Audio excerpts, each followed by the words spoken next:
اب جو ہماری صورت ہے وہ ہے سورہ ملک اور 29واں پارہ ہے، اور یہاں سے قرآن پاک کے آخر تک زیادہ تر مکی صورتیں، اور تقریباً ان سب صورتوں کا مرکزی موضوع جو ہے وہ اسلام کے بنیادی عقائد، توحید، آخرت اور رسالت کا اثبات ہے، اور جنت دوزخ کے حالات ہیں۔ اسلام کی تبلیغ کے لیے نبی صلی اللہ علیہ وآلہ وسلم کو ہدایت اور تسلی ہے، اور چونکہ یہ صورتوں کے مقابلے میں مختصر صورتیں ہیں، اس لیے ہم بھی کوشش کریں گے کہ ان کو مختصر انداز میں آپ کو بتا دیں۔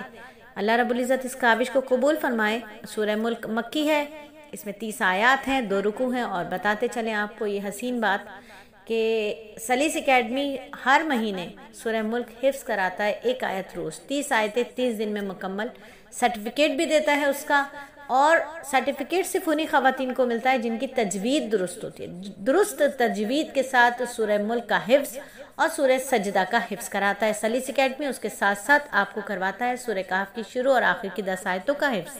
اللہ رب العزت ہماری اس کاوش کو قبول فرمائے۔ سورہ ملک ایسی صورت ہے جس کے بارے میں حضرت ابو ہریرہ رضی اللہ تعالیٰ عنہ کے حوالے سے ایک مروی حدیث ہے، ابن ماجہ، نسائی، داود، ترمذی شریف میں منتقل ہے کہ نبی صلی اللہ علیہ وآلہ وسلم فرماتے ہیں کہ قرآن کریم میں 30 آیات ہیں جو اپنے پڑھنے والے کے لیے سفارش کرتی ہیں، چنانچہ ان کی مغفرت کر دی جاتی ہے۔ اسی لیے ہم آپ کو یہ آیتیں حفظ کرواتے ہیں۔ اللہ ہماری اس کاوش کو اپنی بارگاہ رحمت میں قبول فرمائے۔ اسے مانع اور منجیہ بھی کہا جاتا ہے، یعنی عذاب قبر سے بچانے والی، اس لیے اکثر مشائخ اکابرین کا معمول رہا کہ وہ اسے عشاء کی نماز کے بعد بڑے اہتمام سے پڑھتے۔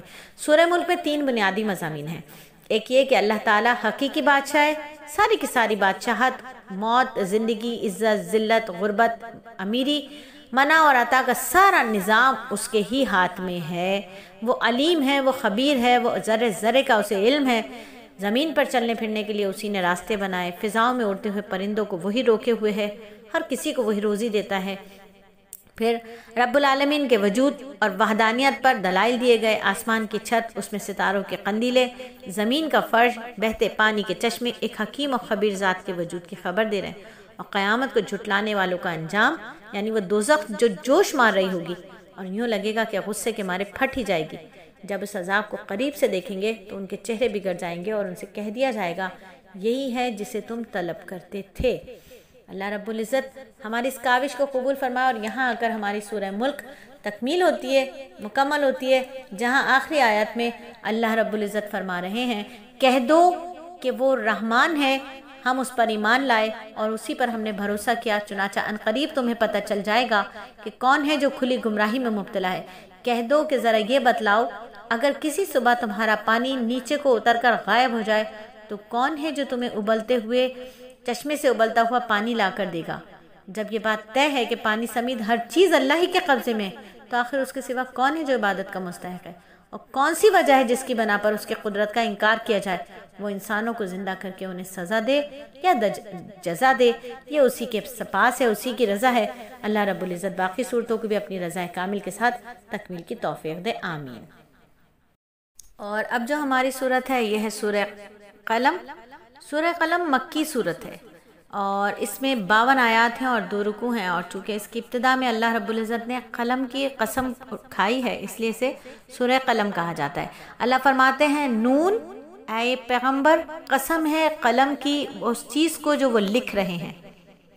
سب سے پہلے تو نون جو ہے وہ انہی حروف مقطعات میں سے ہے جو مختلف قرآنی صورتوں کے شروع میں آتے ہیں، اور جس کے بارے میں ہم سب جانتے ہیں کہ اس کے ٹھیک ٹھیک معنی سوائے اللہ تعالیٰ کے اور کسی کو معلوم نہیں۔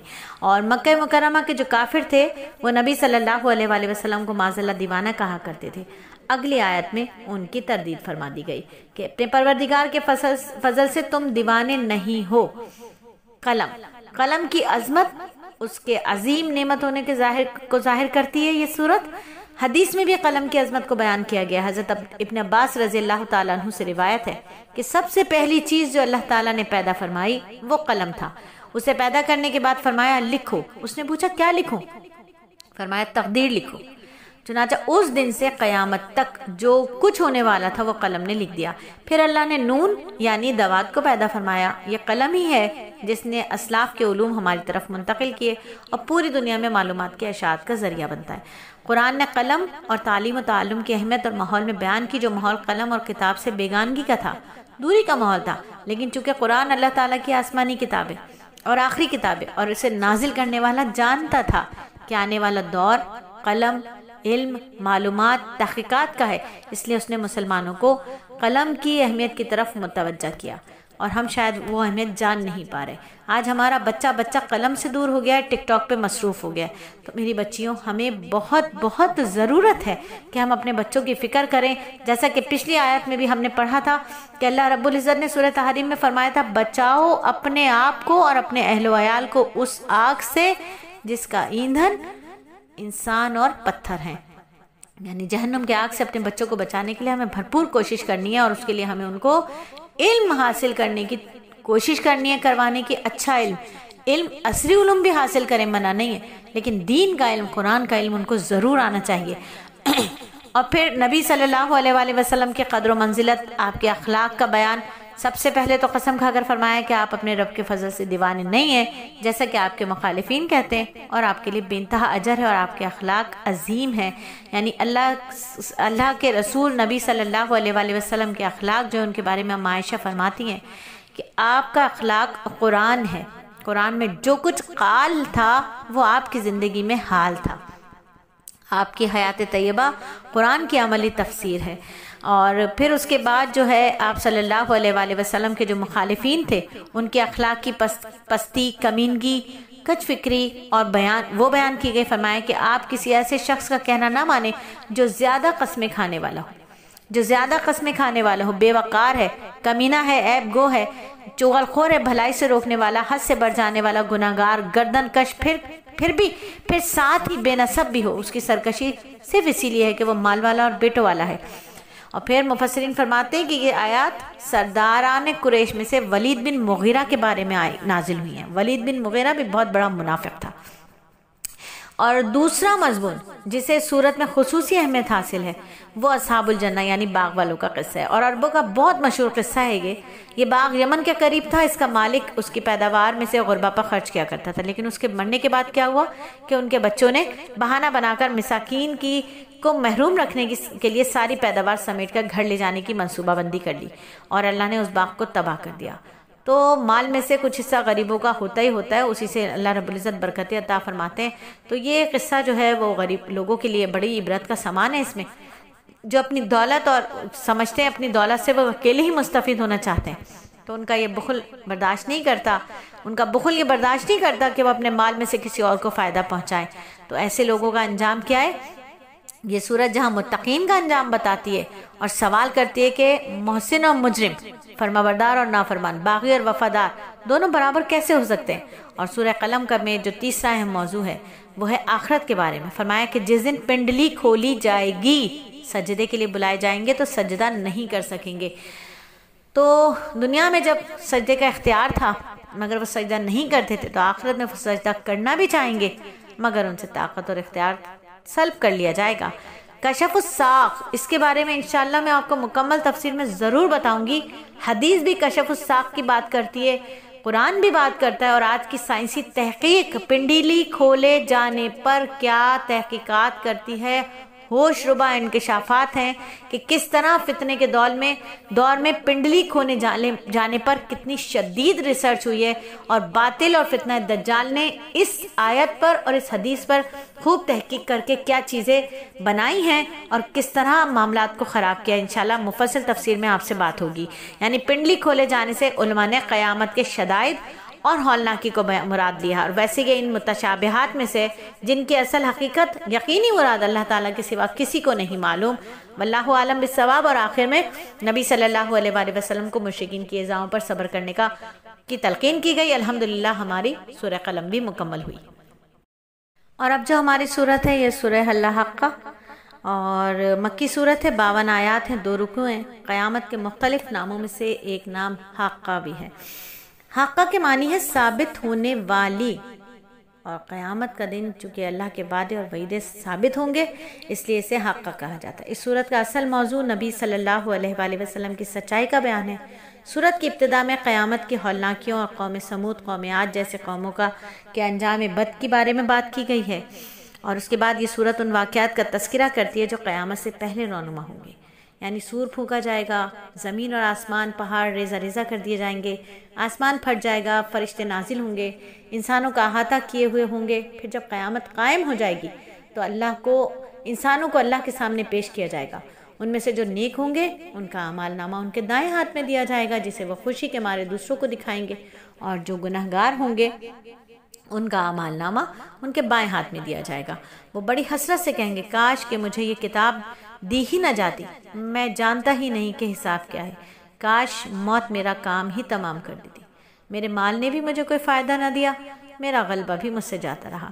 اور پھر انہیں جہنم میں ڈال دیا جائے گا۔ اللہ تعالیٰ نے ایسے بدبختوں کی بڑی علامتیں بیان فرمائی ہیں۔ پہلی علامت یہ ہے کہ وہ ایمان نہیں رکھتے، دوسری علامت یہ ہے کہ وہ اللہ پر ایمان نہیں رکھتے، پہلی علامت، اور دوسری علامت یہ کہ وہ مسکین کو کھانا کھلانے کی ترغیب نہیں دیتے۔ تیسری، نیک بختوں اور بد لوگوں کا انجام بتانے کے بعد نبی صلی اللہ علیہ وآلہ وسلم نے قرآن کی صداقت پر قسم کھاتے ہوئے فرمایا، پس مجھے قسم ہے ان چیزوں کی جنہیں تم دیکھتے ہو اور ان چیزوں کی جنہیں تم نہیں دیکھتے، بے شک یہ قرآن بزرگ رسول کا لایا ہوا ہے۔ کے بعد رب العزت نے نیکوکار اور بدکاروں کا انجام بتانے کے بعد اللہ رب العزت نے نبی صلی اللہ علیہ وآلہ وسلم اور قرآن کی صداقت پر قسم کھاتے ہوئے فرمایا کہ پس مجھے قسم ہے ان چیزوں کی جنہیں تم دیکھتے ہو اور جن چیزوں کو تم نہیں دیکھتے، بے شک یہ قرآن بزرگ رسول کا لایا ہوا ہے، یہ کسی شاعر کا قول نہیں، لیکن تم بہت کم یقین رکھتے ہو، نہ کسی کاہن کا یہ قول ہے، لیکن تم بہت کم نصیحت قبول کرتے ہو، یہ تو رب العالمین کا اتارا ہوا ہے، تو بس تم کیا کرو۔ اور یہ قرآن ایسے کافروں کے لیے حسرت کا سبب ہے، اور یہی وہ یقینی بات ہے جو سراسر حق ہے، لہٰذا تم اپنے پروردگار کی عظمت والے نام کی تسبیح بیان کرتے رہو۔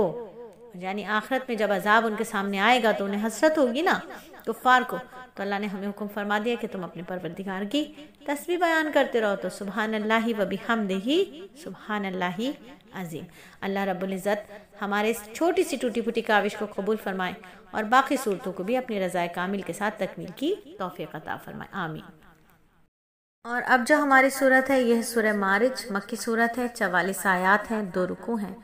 سورت کی ابتدا میں بتایا گیا کہ کفار جو ہیں وہ نبی صلی اللہ علیہ وآلہ وسلم اور آپ جو دعوت دین دیتے تھے اس کا مذاق اڑاتے تھے، اور آپ سے مطالبہ کرتے تھے کہ وہ عذاب جو آنے والا ہے وہ جلدی لے آئیں تاکہ قیامت سے پہلے ہم دنیا میں ہی اس سے نمٹ لیں۔ یعنی سرکشی اور نڈر بے باکی دیکھیں کہ کیا کہہ رہے ہیں کہ وہ عذاب جو آنے والا ہے وہ جلدی لے آئیں تاکہ قیامت سے پہلے ہی ہم اسے دیکھ لیں۔ اس کے بعد یہ سورت قیامت کی منظر کشی کرتی ہے، مجرموں کا جو وہاں حال ہوگا اسے بیان کرتی ہے اور بتاتی ہے کہ اس دن آسمان تیل کی تلچھٹ کی طرح ہو جائے گا، پہاڑ رنگین روئی کی طرح ہو جائیں گے، اور کوئی دوست کسی دوست کو، کوئی رشتہ دار کسی رشتہ دار کو نہیں پوچھے گا، بلکہ سب ایک دوسرے سے جان چھڑا کر بھاگیں گے۔ یہ صورت انسان کی فطرت اور طبیعت بتاتی ہے کہ انسان بڑا حریص ہے، وہ تکلیف پہنچے تو چیختا چلاتا ہے، نعمت حاصل ہو تو اکڑنے لگتا ہے، مال آ جائے تو بخل کرنے لگتا ہے۔ اور یہ صورت حقیقی نمازی جو ہے وہ اس سے مستثنیٰ ہے، البتہ حقیقی نمازی ان تمام چیزوں سے مستثنیٰ ہوتے ہیں۔ حقیقی نمازی کون ہیں؟ وہ جن کی نماز جاندار ہے، تبھی تو ان کی زندگی اور آخرت شاندار ہوتی ہے، کہ جس کی نماز اعمال کے پلڑے پر، میزان پر پوری نکلی، اس کے سارے اعمال پورے ہوں گے۔ اور ایسے نمازیوں کے اللہ نے اس صورت میں 8 صفات بیان کی ہیں۔ نمبر 1، وہ نماز کی پابندی کرتے ہیں، ان کے مال میں سوال کرنے والوں اور سوال سے بچنے والوں سب کا حق ہوتا ہے، وہ نماز کے ذریعے حقوق اللہ اور حقوق العباد زکوٰۃ کے ذریعے ادا کرتے ہیں، وہ حساب و جزا کے دن کی تصدیق کرتے ہیں، ایسی تصدیق جس میں شک کی کوئی ملاوٹ نہیں ہوتی، وہ عبادت اور اطاعت کے باوجود اللہ کے عذاب سے ڈرتے ہیں، وہ زنا اور جنسی غلاظت سے اپنے دامن کو بچا کر رکھتے ہیں، صرف حلال پر اکتفا کرتے ہیں، حرام کی طرف نظر بھی نہیں اٹھاتے، وہ امانتیں ادا کرتے ہیں، عہد پورا کرتے ہیں، نہ عہد میں خیانت کرتے ہیں، نہ وعدہ خلافی کرتے ہیں، وہ حق و عدل کے ساتھ گواہی ادا کرتے ہیں۔ اور 8ویں صفت یہ کہ وہ نماز کو اپنے اوقات میں ادا کرتے ہیں، ان کے آداب، اس کے واجبات کا احترام کرتے ہیں، اس کا التزام کرتے ہیں۔ جن لوگوں کے اندر یہ صفات پائی جائیں گی ان کے بارے میں اللہ فرماتے ہیں یہی لوگ جنتوں میں عزتوں والے ہوں گے۔ یہ 8 خصوصیات اگر مجھ میں آپ میں آ جائیں تو پھر اللہ کا وعدہ تو ہے نا کہ یہی لوگ جنتوں میں، یعنی ایک جنت نہیں، جنتوں میں عزت والے ہوں گے۔ اور سورت کے اختتام پر اللہ تعالیٰ اس بات پر قسم اٹھاتے ہیں کہ نشور و حق ہے، اس میں کوئی شک نہیں کہ اللہ رب العزت اس بات پر قادر ہے کہ ان کو ہلاک کر دے اور ان سے بہتر اور اللہ کی زیادہ عبادت کرنے والوں کو پیدا فرما دے۔ اور اللہ کی قدرت کاملہ کا ہر ظہور ہر دور میں ہوتا ہے۔ جب کسی بھی قوم سے دین کے بارے میں تساہل ہو جائے، سستی ہو جائے، تغافل ہو جائے، غفلت ہو جائے، جب بھی کسی قوم نے دین کے بارے میں یہ رویہ اختیار کیے، اللہ نے ان سے بہتر اور دین کے قدرت والے لوگوں کو پیدا فرما دیا۔ آج بھی ہم دیکھتے ہیں نا کہ مختلف قوموں، ملکوں، مذاہب سے جو لوگ اسلام قبول کرتے ہیں، اللہ ان نو مسلموں سے ایسا بہترین کام لیتے ہیں جیسے ہم موروثی مسلمان ہیں، وراثت میں ہمیں دین ملا ہے۔ وہ مسلمان جو نو مسلم ہوتے ہیں وہ ہم سے بہتر مسلمان ہوتے ہیں، اور انشاءاللہ میں آپ کو سناؤں گی وہ خمیری مسلمانوں کی داستانیں بھی جن سے ہماری بالمشابہ ملاقات ہوئی، وہ جو سکھ مذہب سے مسلمان ہوئی، وہ جو ہندو مذہب سے مسلمان ہوئی، اور الحمدللہ اللہ نے یہ سعادت بھی اس عاجزہ کو عطا فرمائی کہ ایک ہندو بچی نے اس عاجزہ کے اس ٹوٹے پھوٹے ہاتھ پہ ہاتھ رکھ کر دین اسلام کو قبول کیا۔ اللہ کا احسان ہے۔ تو انشاءاللہ تفسیر قرآن میں آپ کو سنائیں گے ان واقعات کو بھی کہ نو مسلم جو نئے مسلمان ہوتے ہیں وہ کس طرح بہترین ثابت ہوتے ہیں۔ اللہ تعالی ہم سب کو اپنے دین پر ثابت قدم رکھے، اور ہم میں سے ہر ایک کو یہ بات ذہن میں رکھنی چاہیے کہ ہم دین کے محتاج ہیں، اللہ تعالی ہمارا محتاج نہیں ہے، دین ہمارا محتاج نہیں ہے، ہم دین کے محتاج ہیں، اللہ تعالیٰ اور دین ہمارا محتاج نہیں ہے۔ تو اپنی محتاجی کو جانتے ہوئے اس کام میں لگے رہنا چاہیے۔ آمین ثم آمین۔ اور یہاں ہماری صورت مکمل ہوتی ہے۔ اور اب جو ہماری صورت ہے اللہ تعالیٰ کے فضل و کرم سے وہ صورت ہے سورہ نوح، اور یہ مکی صورت ہے، اس میں 28 آیات ہیں اور 2 رکوع ہیں، اور اس صورت میں بھی صرف اور صرف حضرت نوح علیہ السلام کا قصہ بیان کیا گیا۔ حضرت نوح علیہ السلام جنہیں شیخ الانبیاء بھی کہا جاتا ہے کیونکہ ان کی عمر تمام انبیاء سے زیادہ طویل تھی۔ حضرت آدم علیہ السلام کے بعد دنیا والوں کی طرف ان کو نبی بنا کر بھیجا گیا، وہ سب سے پہلے رسول تھے آدم علیہ السلام کے بعد۔ انہوں نے اپنے قوم کو اللہ کی عبادت اور اطاعت کی دعوت دی، اور دعوت کے سلسلے میں مبالغے کی حد تک کوشش کی۔ رات کو بھی دین کی دعوت، صبح بھی دین کی دعوت، دن میں بھی، شام میں بھی، رات میں بھی، خفیہ بھی، اعلانیہ بھی۔ جتنی زیادہ وہ دعوت دیتے تھے اتنی ہی ان کی قوم ان سے دور بھاگتی تھی۔ حضرت نوح علیہ السلام نے اپنی قوم کو استغفار کی تلقین کی اور فرمایا کہ اگر تم استغفار کرو گے اور گناہوں سے باز آ جاؤ گے تو اللہ تم پر موسلا دھار بارش برسائے گا، تمہیں مال اور اولاد عطا فرمائے گا، تمہارے باغات دے گا، تمہارے لیے نہریں جاری کر دے گا۔ پھر انہیں اللہ کی نعمتیں یاد دلائیں کہ اسی نے 7 آسمان پیدا کیے، چاند کو جگمگاتا ہوا بنایا، سورج کو روشن چراغ بنایا، لیکن یہ تمام کی تمام باتوں سے بھی دعوت کا بھی قوم پر کوئی اثر نہ ہوا، اور وہ اپنے بتوں جن کے نام تھے ود، سوا، یغوث، یعوق اور نصر، ان کو چھوڑنے کے لیے آمادہ ہی نہیں ہوئے۔ تو آپ نے ان کے لیے اللہ سے ہلاکت کی دعا کی، جس میں عرض کیا کہ اے میرے رب تو زمین پر کسی کافر کو نہ چھوڑنا۔ آپ کی دعا قبول ہوئی اور ان کو کفار و فجار کو طوفان میں ہلاک کر دیا گیا۔ لیکن یہ کافر پھر آئے کہاں سے؟ زمین پر تو سارے کافر مر چکے تھے نوح علیہ السلام کی دعا کے بعد۔ اس کی تفصیلات انشاءاللہ ہم آپ کو مکمل جب تفسیر قرآن کرائیں گے، تھوڑے خلاصہ نہیں، تھوڑی مختصر تفسیر کے ساتھ، وہاں بھی خلاصہ نہیں ہوگا، مختصر تفسیر ہوگی روزانہ ایک آیت کی، تو وہاں بتائیں گے کہ جب نوح علیہ السلام کے طوفان نوح کے بعد کفار ختم ہو گئے تھے تو یہ سارے بے ایمان آئے کہاں سے، اور جب موسیٰ علیہ السلام کے بعد بے ایمان ختم ہو گئے تھے تو بے ایمان آئے کہاں سے، جب ابراہیم علیہ السلام کے لیے اتنے سارے ایمان والے آ گئے تو پھر یہ بے ایمان آئے کہاں سے؟ اس پر انشاءاللہ تفصیلی بات کریں گے، اور یہاں آ کر ہماری صورت مکمل ہوتی ہے۔ اور اب جو ہماری صورت ہے یہ ہے سورہ جن، مکی صورت ہے، 28 آیات ہیں، 2 رکوع ہیں، اور صورت میں جنات کے حوالے سے گفتگو ہے جو کہ انسانوں کی طرح شرع احکامات کے مکلف ہیں۔ ان میں مومن جنات بھی ہیں، کافر بھی ہیں، نیک بھی ہیں، بد بھی ہیں۔ اور اس صورت کی ابتدا میں بتایا گیا کہ جنات کی ایک جماعت نے قرآن مجید سنا تو وہ اس سے بڑے متاثر ہو گئے، اور یہ اس وقت کی بات ہے جب جنات نے نظام کائنات میں کچھ تبدیلیاں محسوس کی۔ وہ آسمان کی طرف جانے کی کوشش کرتے تو شہاب ثاقب ان کا تعاقب کرتے۔ نبی صلی اللہ علیہ وآلہ وسلم جب چند صحابہ کے ساتھ سوق عکاظ کی طرف تشریف لے گئے، آپ نخلا کے مقام پر نماز فجر ادا فرما رہے تھے کہ جنات کی ایک جماعت یہاں آ پہنچی۔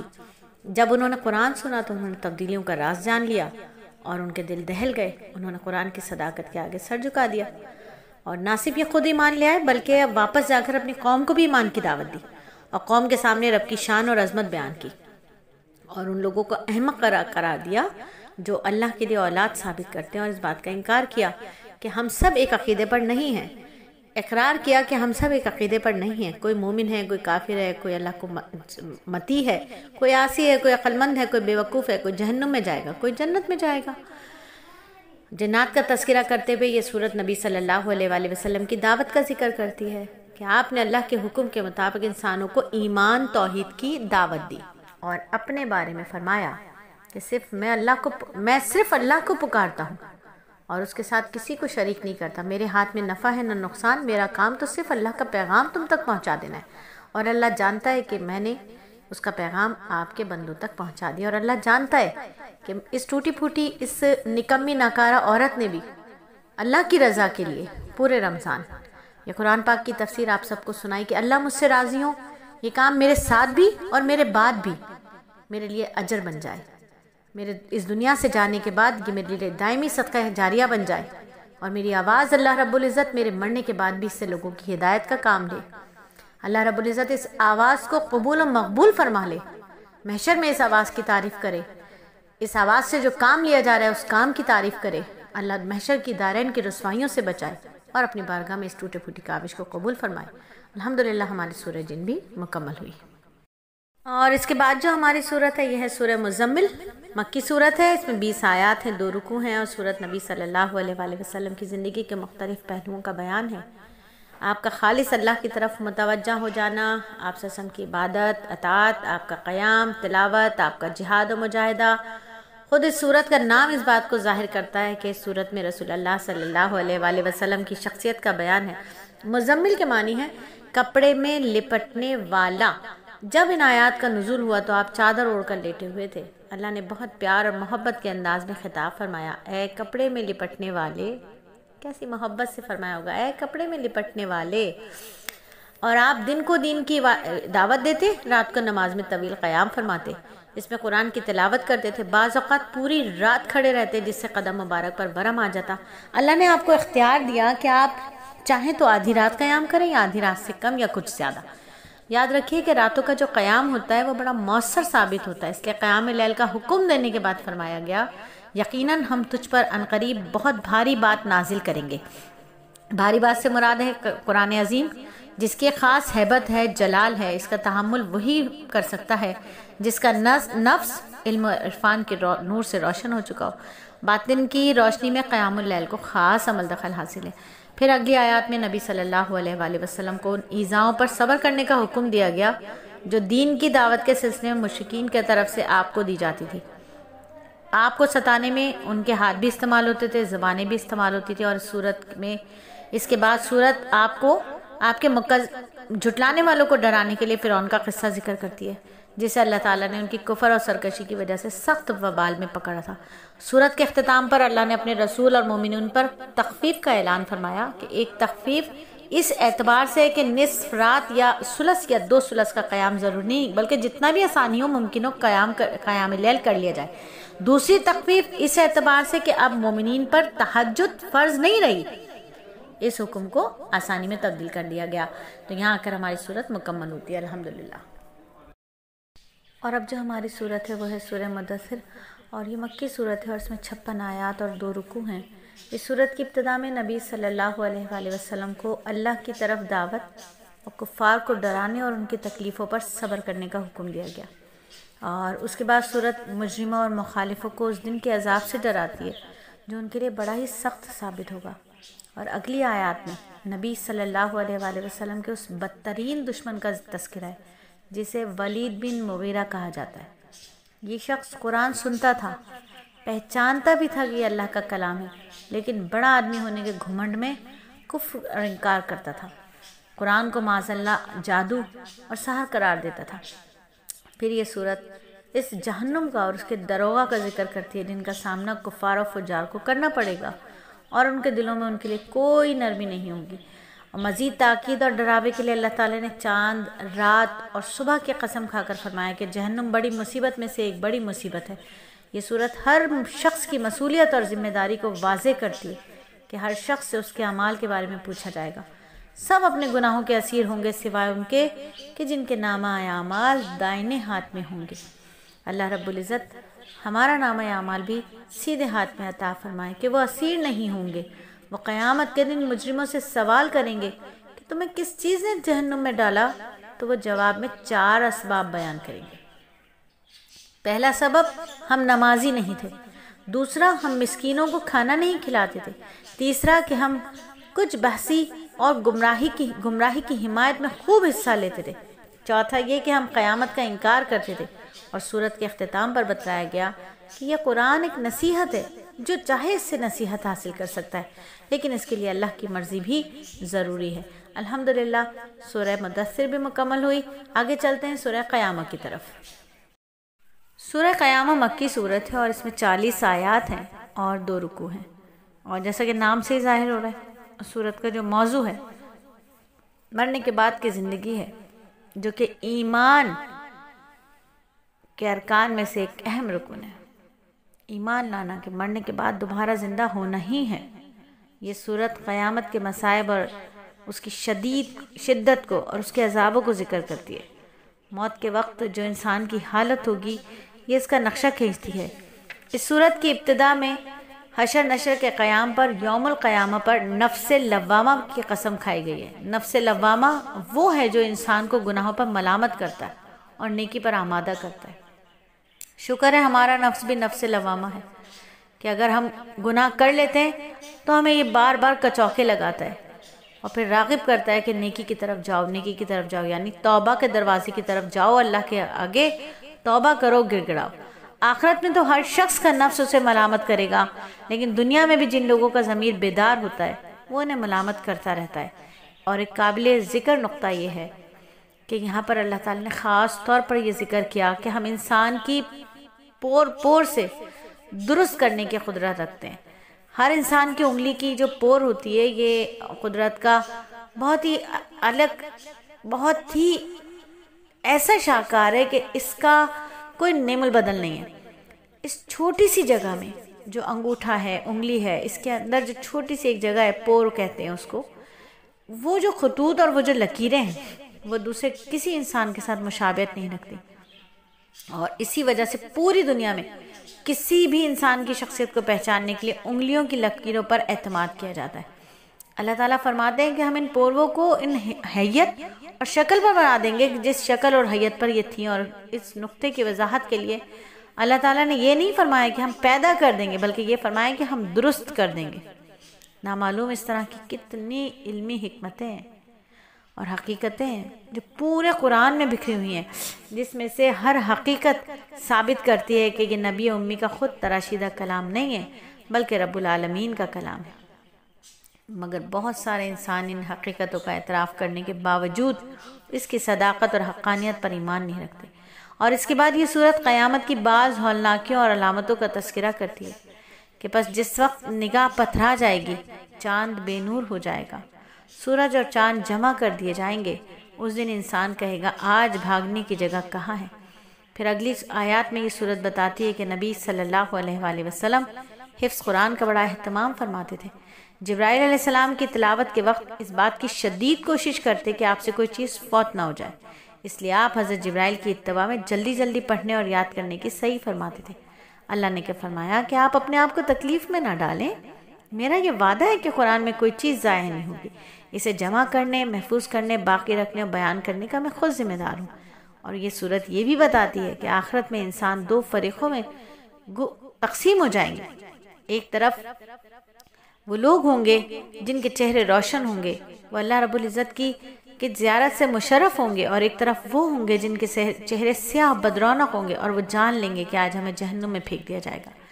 یہ سورت موت کے وقت انسان کا جو حال ہوتا ہے، جس تکلیف کا اسے سامنا کرنا پڑتا ہے، اسے بھی بیان کرتی ہے۔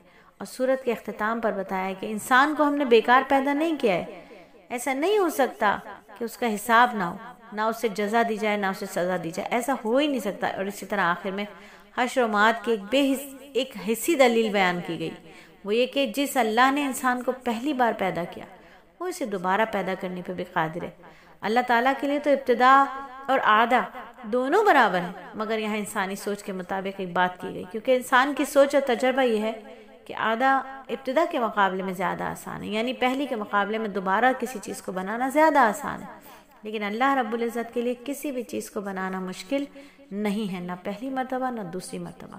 اللہ تو وہ ہیں کہ کچھ بھی نہ ہو تو اللہ بنا سکتے ہیں، اللہ کر کے دکھا سکتے ہیں، اللہ تمام قدرتوں کی مالک ہے۔ اور یہاں آ کر یہ صورت مکمل ہوتی ہے۔ اور اب جو ہماری صورت ہے یہ ہے سورہ انسان یا سورہ دہر۔ یہ مدنی صورت ہے، اس میں 31 آیات ہیں، 2 رکوع ہیں۔ مدنی ہونے کے باوجود اس صورت کے مضامین مکی صورتوں جیسے ہیں۔ اس میں جنت اور جنت کی نعمتوں، جہنم اور جہنم کے عذابوں کا بیان ہے۔ صحیح مسلم کی روایت سے ثابت ہے کہ نبی صلی اللہ علیہ وآلہ وسلم جمعے کے دن نماز فجر میں اس صورت کی تلاوت کیا کرتے تھے۔ اس صورت کی ابتدا میں اللہ تعالیٰ کی قدرت عظیمہ کا بیان ہے کہ اس نے کیسے انسان کو مختلف ادوار میں پیدا فرمایا، اس کو سننے کی طاقت دی، اس کو دیکھنے کی طاقت دی، اس کو عقل اور فہم سے نوازا تاکہ وہ اطاعت کر سکے، عبادت کر سکے، اپنی تمام ذمہ داریوں کو ادا کر سکے جن کا اسے مکلف بنایا گیا، زمین کو ایک اللہ کی بندگی سے آباد کر سکے۔ لیکن پھر انسان 2 گروہوں میں تقسیم ہو گئے، بعض جو تھے وہ شاکر ہیں اور بعض جو ہیں وہ ناشکر ہیں، کفور ہیں۔ کافروں کے لیے اللہ نے آخرت میں زنجیریں، طوق، شعلوں والی آگ تیار کر رکھی، شکر گزاروں کے لیے وہ جام جن میں کافر کی آمیزش ہوگی۔ پھر یہاں شکر گزاروں کی 3 نشانیاں بیان کی گئی۔ ایک یہ کہ جب کوئی نظر مان لیتے ہیں تو اسے پورا کرتے ہیں، دوسری یہ کہ قیامت کے دن سے ڈرتے ہیں، تیسری یہ کہ محض اللہ کی رضا کے لیے مسکینوں، یتیموں، قیدیوں کو کھانا کھلاتے۔ کھانا کھلانے پر قرآن بہت فوکس کرتا ہے۔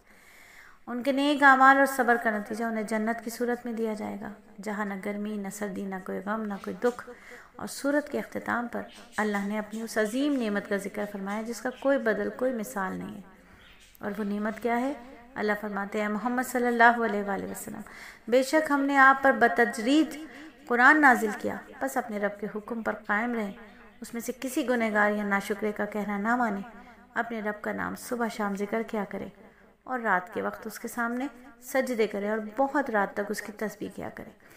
ان آیات کا مقصد یہ ہے کہ داعی پر ذکر و عبادت لازم ہے، صبر لازم ہے، تاکہ اللہ کے دشمنوں سے مقابلے میں اسے تقویت قلبی حاصل ہو۔ خصوصاً رات کی نماز ایمان کی مضبوطی اور روحانی ترقی کا اہم وسیلہ ہوتی ہے۔ اور اس صورت کی آخری آیت میں مشرکین کو سخت تنبیہ کی گئی کہ اگر ہم چاہیں تو ان کو ختم کر کے ان کے عوض ان جیسے اور بھی پیدا کر سکتے ہیں۔ الحمدللہ یہاں ہماری سورہ انسان مکمل ہوتی ہے، آگے ہماری سورہ مرسلات ہے۔ اور اب ہمارے 29ویں پارے کی آخری صورت سورہ مرسلات، اور یہ مکی صورت ہے، اس میں 50 آیات ہیں، 2 رکوع ہیں۔ اور اس صورت کی ابتدا میں 5 قسمیں کھا کر فرمایا کہ جس چیز کا تم سے وعدہ کیا گیا وہ یقیناً ہونے والی، یعنی قیامت، حساب و جزا کا معاملہ ہو کر رہے گا، اس میں تخلف نہیں ہو سکتا۔ اور اس کے بعد یہ صورت ان نشانیوں کو بیان کرتی ہے جو قیامت کے قریب واقع ہوں گی، یعنی ستارے بے نور کر دیے جائیں گے، آسمان توڑ پھوڑ کر دیا جائے گا، پہاڑ ٹکڑے ٹکڑے کر کے اڑا دیے جائیں گے، رسولوں کو مقررہ وقت پر لایا جائے گا۔ قیامت کے دن کو اللہ نے یوم الفصل، کیونکہ اس دن مخلوق کے درمیان عدل و انصاف پر مبنی فیصلہ کیا جائے گا۔ قیامت کو یوم الفصل قرار دینے کے بعد اسے جھٹلانے کے بارے میں اللہ فرماتے ہیں اس دن جھٹلانے والوں کی تباہی ہے۔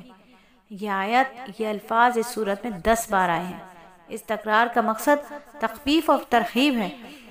یہ صورت مجرمین اور سابقین کا ذکر کرتی ہے جنہیں اللہ نے تباہ و برباد کر دیا، اور مخاطبین سے سوال کرتی ہے کیا ہم نے تم کو حقیر پانی سے پیدا نہیں کیا، پھر مختلف مراحل سے گزار کر خوبصورت انسان بنا دیا۔